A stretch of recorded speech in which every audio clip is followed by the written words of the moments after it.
تیسرا واقعہ آیت نمبر 105 میں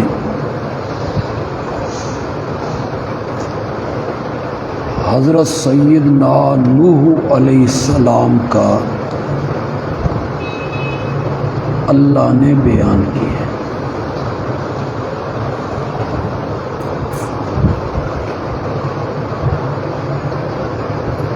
شرک کے خلاف توحید کی دعوت لے کر آنے والا یہ پہلا پیغمبر ہے۔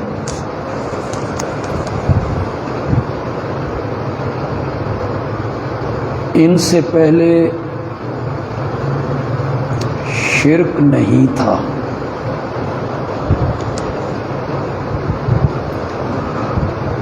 پانچ بزرگ جن کا ذکر سورۃ نوح میں ہے،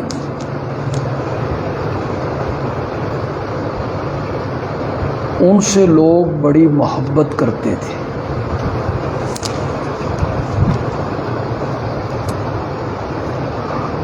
ان کا جب انتقال ہوا، لوگ ان کی جدائی میں مغموم ہوئے۔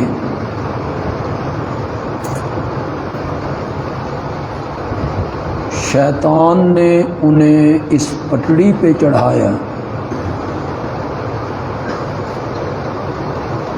کہ ان کی تصویریں بنا لو،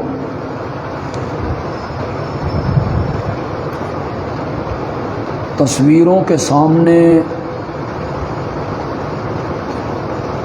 انہیں پکارتے ہوئے، حاجتیں طلب کرتے ہوئے ان کا تصور باندھو، تو یہ بزرگ خوش ہوں گے۔ ود، سوا، یغوث، یعوق اور نصر۔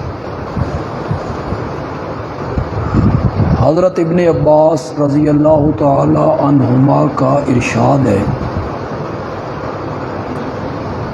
کہ یہ پانچوں نام بزرگوں کے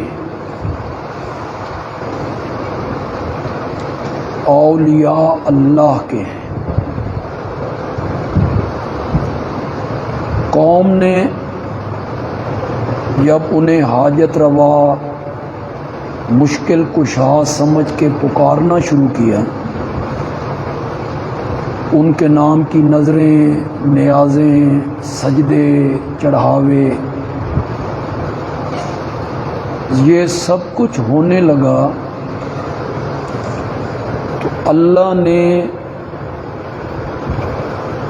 اس شرک کے خلاف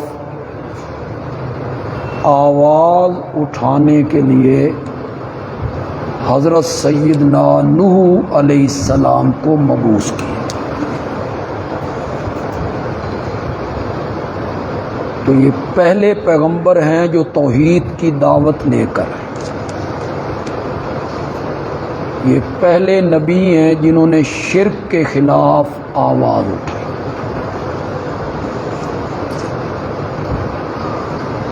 اور شرک کے خلاف آواز بھی اٹھائی 950 سال۔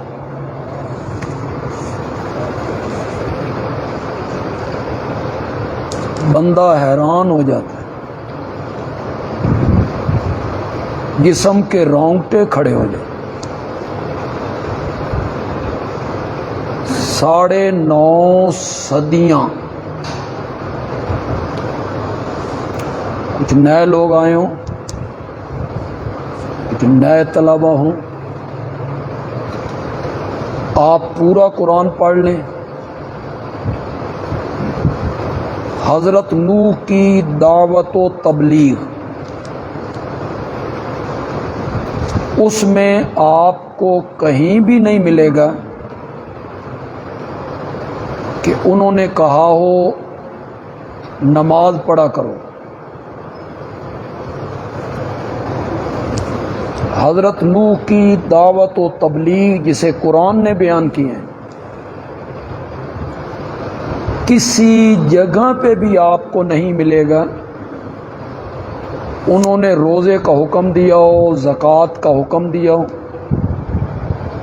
پورا تولو، جھوٹ نہ بولو، غیبت نہ کرو، بہتان نہ باندھو،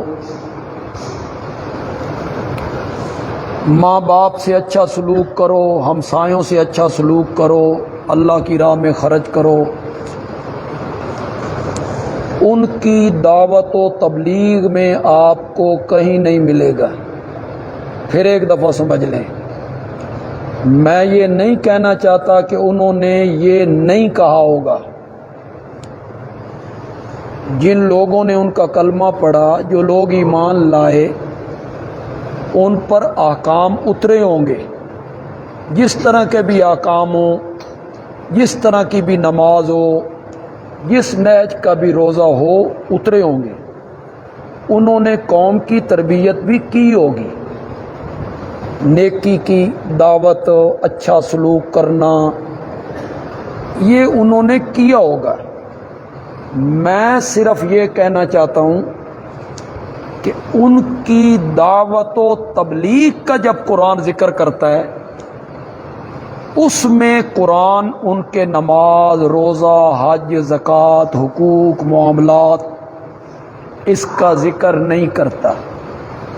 قرآن آپ کے سامنے پڑھیے گا، بار بار پڑھیے۔ قرآن جب بھی حضرت نوح کی دعوت و تبلیغ کا ذکر کرتا ہے، صرف ایک مسئلے کا ذکر کرتا ہے، وَلَقَدْ أَرْسَلْنَا نُوحًا إِلَىٰ قَوْمِهِ قَالَ يَا قَوْمِ اعْبُدُوا اللَّهَ مَا لَكُم مِّنْ إِلَٰهٍ۔ پڑھیے سورۃ اعراف، پڑھیے سورۃ ہود، پڑھیے سورۃ نوح، پڑھیے،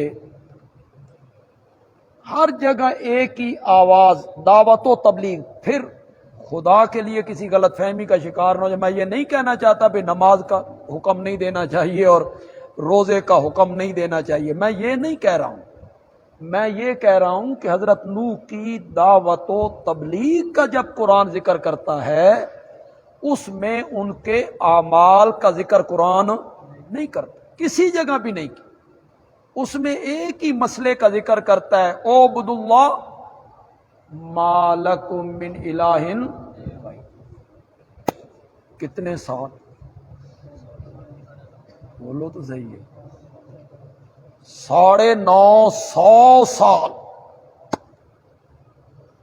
ہم بھی توحید بیان کرتے ہیں، لیکن کبھی سیرت سے شروع کر لیا، کبھی عظمت مصطفیٰ سے شروع کر لیا، کبھی شان صحابہ سے شروع کر لیا، کبھی روزوں سے شروع کر لیا، کبھی حج کے احکام سے تقریر کو شروع کر لیا، ولا شلا کے پھر توحید ٹچ دے دیتا۔ ہم بھی کرتے ہیں، لیکن حضرت نوح کی جو تبلیغ ہے اس میں کوئی تمہید نہیں، کوئی تمہید نہیں، بس ایک ہی ذکر ہے، وَلَقَدْ أَرْسَلْنَا نُوحًا إِلَىٰ قَوْمِهِ قَالَ يَا قَوْمِ اعْبُدُوا اللَّهَ مَا لَكُم مِّنْ إِلَٰهٍ۔ 950 سال۔ سب سے زیادہ روایت کہ کتنے لوگوں نے کلمہ پڑھا ان کا اور کتنے لوگوں نے ان کی بات کو مانا، جو سب سے زیادہ روایت جس نے کی ہے نا، وہ 80 بندے تھے۔ 950 سال میں کتنے بندے؟ 80۔ کئی لوگوں نے 7 کا قول بھی کی۔ صرف 80 بندوں نے مانا۔ سبق کیا ملا؟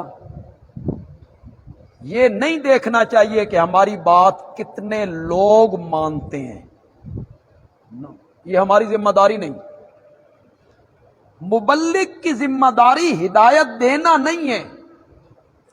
یہ جو خبط سوار ہو گیا نا مبلغین کے ذہن میں، میں ہدایت دینی ہے، نہ، ہدایت دینا مبلغ کا کام نہیں ہے۔ حق بات کو بیان کرنا مبلغ کا کام، واضح طور پہ بیان کر دے۔ آگے اللہ کی مرضی، انک لا تہدی من احببت، میرے پیغمبر جن کو تو پسند کرتا ہے تو ان کو ہدایت نہیں دے سکتا، ولیکن اللہ یہدی من یشاء،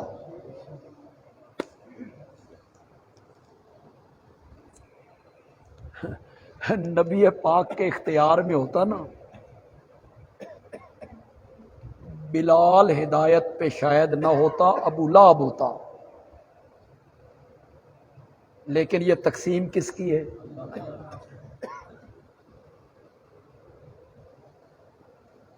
صرف 80 بندوں نے کلمہ پڑھا۔ یہ کثرت کا گھمنڈ ہے نا لوگوں کے ذہن میں، ہم زیادہ ہیں، تو یہ کثرت معیار ہے حق ہونے کا؟ نہ، ساری قوم مخالف ہے، اور 950 سال میں صرف کتنے لوگ حضرت نوح کی بات مانتے ہیں؟ 80۔ لیکن ان کی آواز میں ذرا بھی کمی نہیں آتی، وہ ہر جگہ ایک ہی آواز لگاتے ہیں، اعبد اللہ ما لکم من الہ۔ ذرا دیکھیے سورہ شعراء میں اللہ ان کے واقعہ کو کس طرح ذکر کرتے ہیں۔ یہ سورہ شعراء کی آیت نمبر 105 ہے جی۔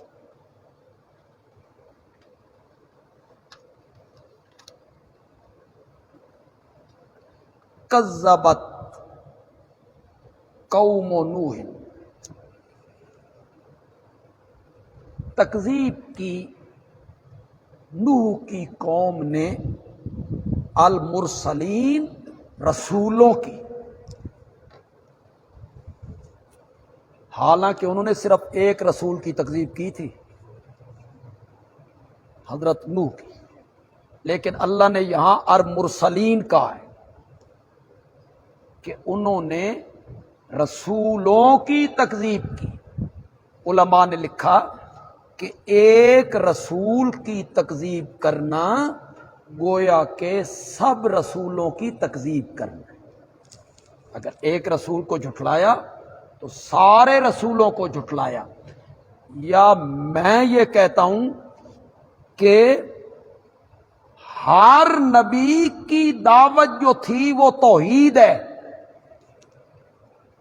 اعبدوا اللہ ما لکم من الہ، ہر نبی کی دعوت توحید ہے۔ جس نے کسی ایک نبی کی اس دعوت کو جھٹلایا گویا کہ اس نے سارے نبیوں کی دعوت توحید کو، اس لیے کہ سب کی دعوت ایک تھی۔ تکذیب کی نوح کی قوم نے رسولوں کی۔ اذ قال لهم اخوهم نوح، جب ان سے کہا ان کے بھائی نوح نے، الا تتقون، کیا منع کریں؟ متقی کیوں نہیں بنتے ہو؟ تقوی اختیار کیوں نہیں کرتے ہو؟ تو مشرک ہیں، وہ تو 5 بزرگوں کے پجاری ہیں، مشرک نے کیا متقی بننا ہے؟ تو یہاں لفظی معنی کریں گے بچنا، تقوی کا معنی بچنا۔ الا تتقون، شرک سے کیوں نہیں بچتے ہو؟ کیوں شرک کے مریض بن گئے اور شرک سے کیوں نہیں بچتے ہو؟ انی لکم رسول امین، میں تمہارے لیے اللہ کا پیغمبر ہوں اور امین بھی ہوں، وہی الہی کے پہنچانے میں کیا ہوں؟ امین۔ جو اللہ نے میرے سپرد امانت کی ہے وہ امانت میں تم تک پہنچا رہا ہوں۔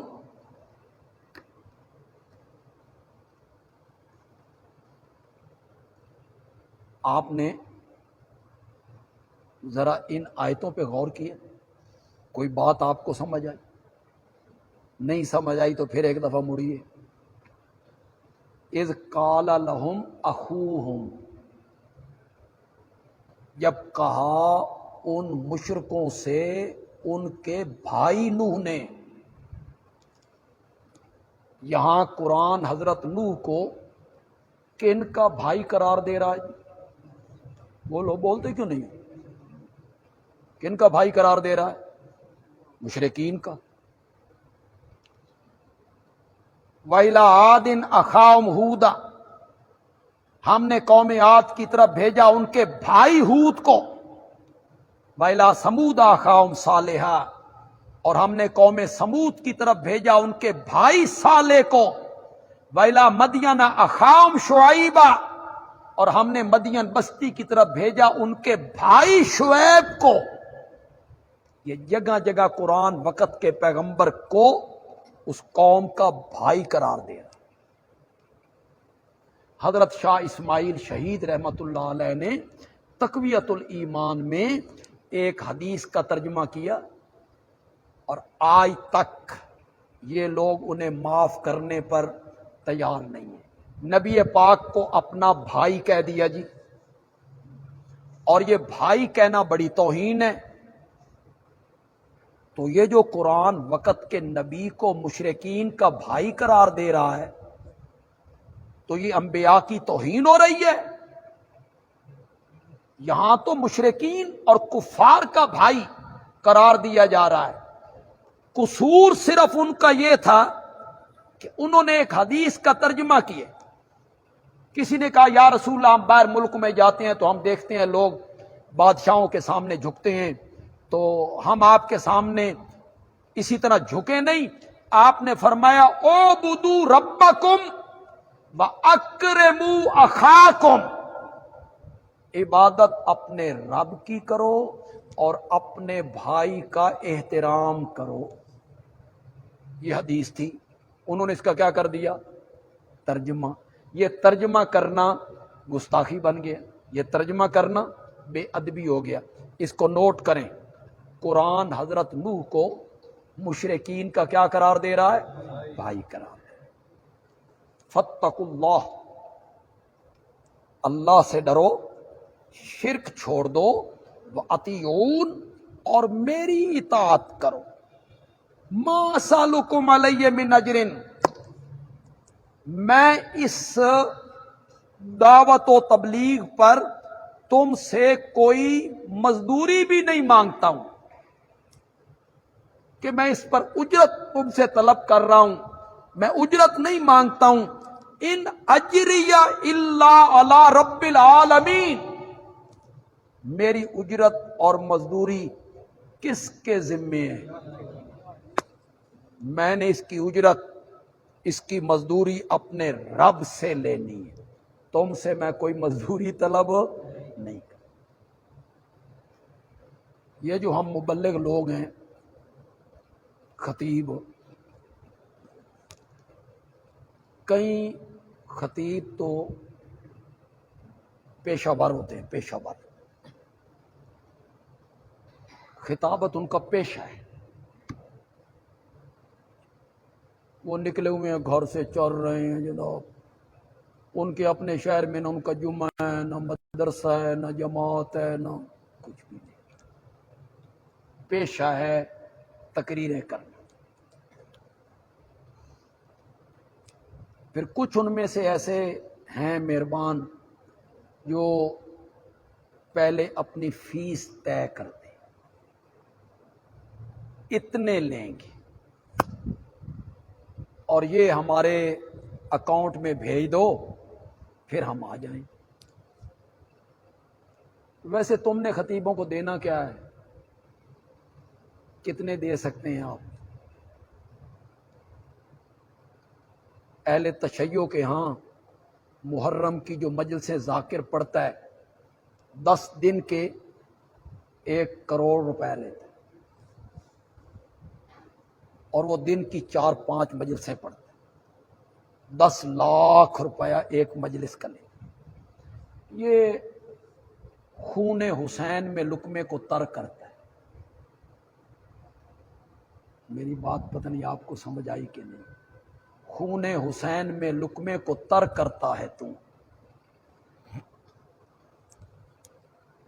وہ تو ہے ہی ان کی بات. ہمارے ہاں پھر کچھ طے کرتے ہیں، کچھ وہ ہیں جو طے نہیں کرتے، پھر ان کے ساتھ زیادتیاں ہوتی ہیں. تو لوگ کوئی کرائے کے مد میں کچھ خدمت کرتے ہیں. میں ہمیشہ اس بات سے ڈرتا رہتا ہوں کہ جو ہم جگہ جگہ جاتے ہیں، تقریریں کرتے ہیں، پتہ نہیں اس کا ہمیں ثواب بھی اللہ دے گا یا نہیں دے گا، کہ اس کا کچھ نہ کچھ چیز وہ ہمارے جیب میں ڈال دیتے. یہ جو میں درس دیتا ہوں نا 18 بلاک میں،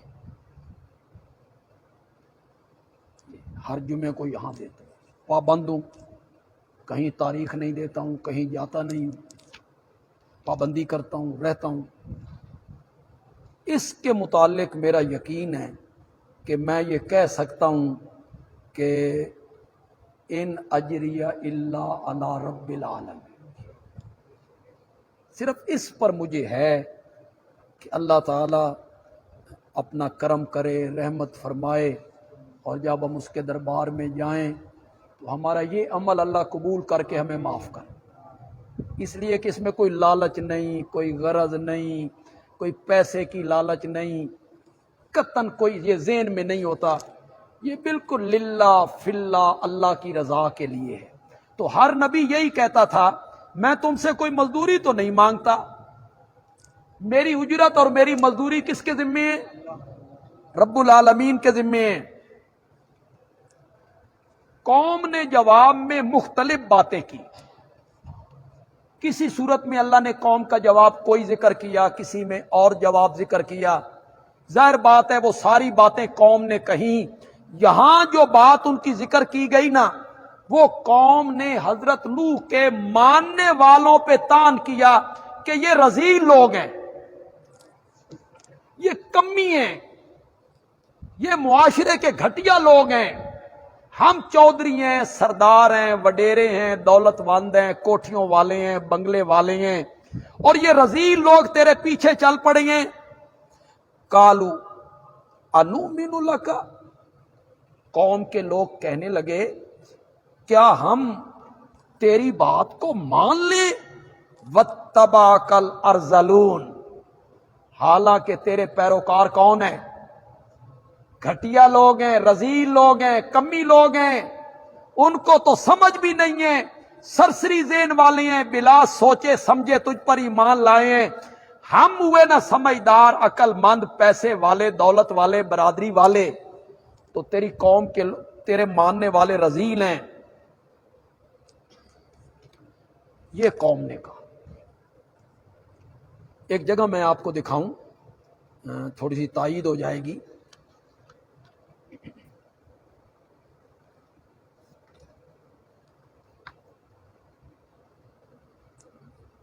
لیکن تھوڑا سا میں ترجمہ کر لوں پھر اس کے بعد دکھاتا ہوں. قالا، حضرت نوح نے کہا، وما علمی بما کانوا یعملون، مجھے کیا جاننا کہ یہ کیا کام کرتے ہیں، مجھے اس سے کیا غرض کہ ان کا کاروبار کیا ہے. کوئی جوتیاں سیتا ہے، کوئی حجامت کرتا ہے، کوئی کپڑے دھوتا ہے، کوئی دھوبی ہے. تم کہتے ہو یہ رذیل ہیں، تو مجھے اس سے کیا غرض ہے. ان حسابہم الا علی ربی، ان کا حساب تو میرے رب کے ذمے ہے. کاش تم اس بات کو سمجھ کہ وہ ایمان لائیں. وما انا بطارد المؤمنین، اور تمہارے کہنے سے میں ایمان والوں کو اپنی محفل سے ہٹانے والا بھی نہیں ہوں. کہ تم یہ کہو نا کہ ہم چودھری ہیں، سردار ہیں، یہ غریب ہیں، ان کی موجودگی میں ہم تیرے پاس نہیں بیٹھ سکتے، ان کو اپنی محفل سے ہٹا. تو تمہارے کہنے پر میں ان غریب مومنوں کو اپنی محفل سے ہٹانے کے لیے تیار نہیں. اس پر حضرت نوح کی دعوت کے جواب میں قوم کے پاس دلائل کیا ہونے تھے؟ قوم دھمکیوں پہ اتر آئی گی. کیا کہنے لگی؟ قالو، قوم کے لوگ کہنے لگے، لئن لم تنتہ یا نوح، اگر تو باز نہ آیا اے نوح اپنی اس تبلیغ سے، لتکونن من المرجومین، تو تجھے سنگسار کر دیا جائے گا، ہم پتھر مار مار کے تجھے قتل کر دیں گے۔ جب یہ قوم نے دھمکی دی، مسلسل قوم نے تکذیب کی، قالا، حضرت نوح نے کہا رب، اے میرے رب، ان قومی کذبون، میری قوم نے مجھے جھٹلا دیا ہے، ففتح بینی و بینہم فتحا، پس فیصلہ کر میرے درمیان اور ان کے درمیان واضح فیصلہ، ونجنی، اور مجھے بھی بچا لے، ومن معی، اور جو لوگ کلمہ پڑھ کے میرے ساتھ شامل ہو گئے ان مومنوں کو بھی بچا لے۔ فانجیناہ، چنانچہ ہم نے حضرت نوح کو بچا لیا، ومن معہ فی الفلک المشحون، اور جتنے لوگ اس بھری ہوئی کشتی میں تھے جس میں جانور بھی تھے جاندار بھی تھے، بھری ہوئی کشتی تھی، جتنے لوگ اس میں تھے ہم نے ان سب کو بچا لیا۔ ثم اغرقنا بعد الباقین، پھر ان باقیوں کو، وہ جو مشرکین تھے اور کفار تھے، سب کو ہم نے کیا کر دیا؟ غرق کر دیا۔ ان فی ذلک لآیہ وما کان اکثرهم مؤمنین وان ربک لہو العزیز الرحیم۔ ہر واقعہ کے بعد اللہ اس آیت کو لائیں، ہر دلیل کے بعد اللہ ان دو آیتوں کو لائیں جی۔ کیوں لائیں؟ میں نے پہلے بھی آپ کو بتایا، پھر سنیے گا۔ ہر واقعہ کے بعد اللہ ان آیتوں کو لا کے بتاتے ہیں، سمجھانے کے لیے دلیلیں اور بھی بڑی ہیں، لیکن کوئی سمجھنا چاہے تو اس کے لیے یہی ایک دلیل کیا ہے؟